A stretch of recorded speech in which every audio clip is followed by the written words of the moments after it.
जय श्री कृष्ण मित्रों, मैं प्रियंका स्वागत करती हूँ आपका जीवन और आध्यात्म में। कैसे हैं आप सब मित्रों? आज मैं आप लोगों के लिए लेके आई हूँ कार्तिक महात्म का दूसरा अध्याय।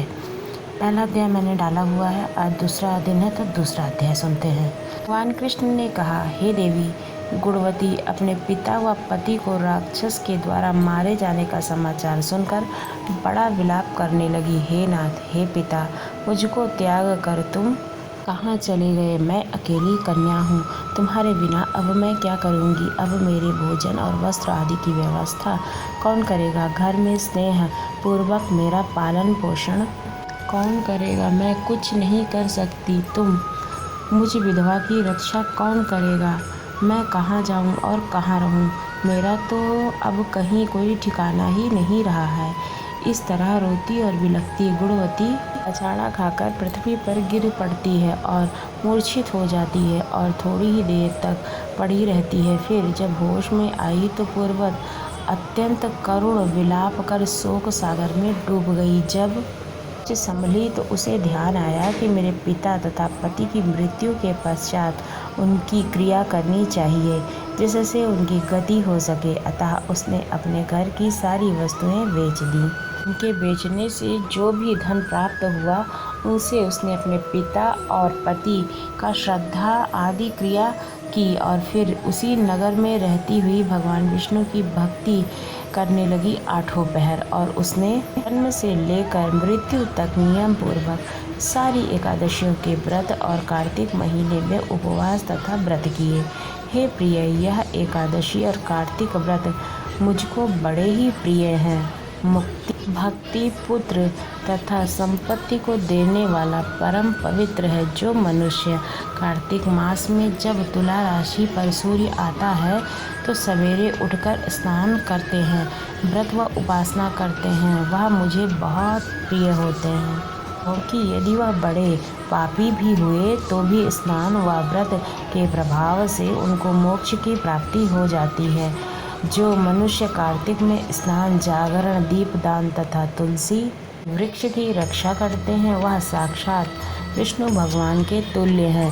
और जो मनुष्य कार्तिक मास में मंदिर में झाड़ू लगाते हैं और स्वस्तिक बनाते हैं और भगवान विष्णु की पूजा करते हैं जीवन में मुक्त हो जाते हैं। यह सुनकर गुणवती भी प्रतिवर्ष मन लगाकर कार्तिक का व्रत और भगवान विष्णु का पूजन करने लगी।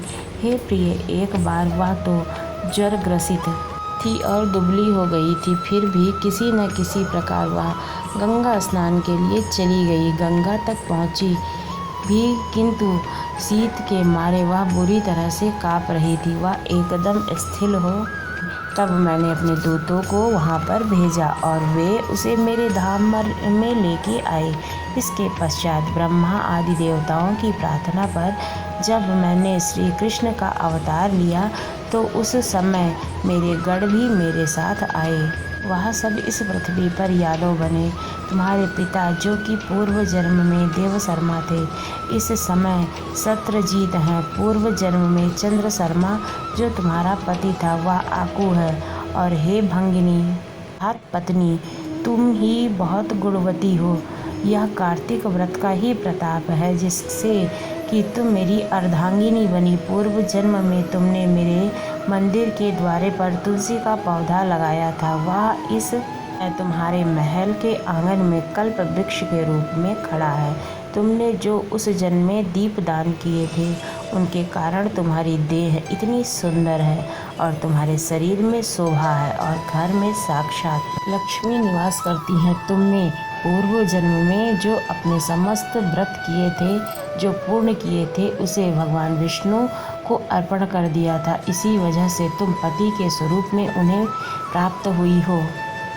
के प्रभाव से तुम इस समय मेरी प्रिय अर्धांगिनी हुई हो। पूर्व जन्म में आजीवन तुमने जो नियम से कार्तिक व्रत का पालन किया था उसका प्रभाव यह है कि मेरा और तुम्हारा कभी वियोग नहीं होगा। इस प्रकार जो कोई कार्तिक मास में व्रत आदि करते हैं वह मुझे तुम्हारे ही समान प्रिय हैं। वह लोग जो कि तुम्हारे जप तप दान ज्ञान आदि करते हैं, कार्तिक मास में किए गए व्रत के समान उनका फल बहुत थोड़ा होता है। यानी कार्तिक मास के व्रतों का 16वां भाग भी नहीं है। इस तरह से सत्यभामा भगवान श्री कृष्ण से अपने पूर्व जन्म के पुण्य का प्रभाव सुनकर अत्यंत प्रसन्न होती है। यहीं पर हमारा दूसरा अध्याय समाप्त होता है। तीसरा अध्याय लेकर कल मैं फिर प्रस्तुत होंगी। धन्यवाद।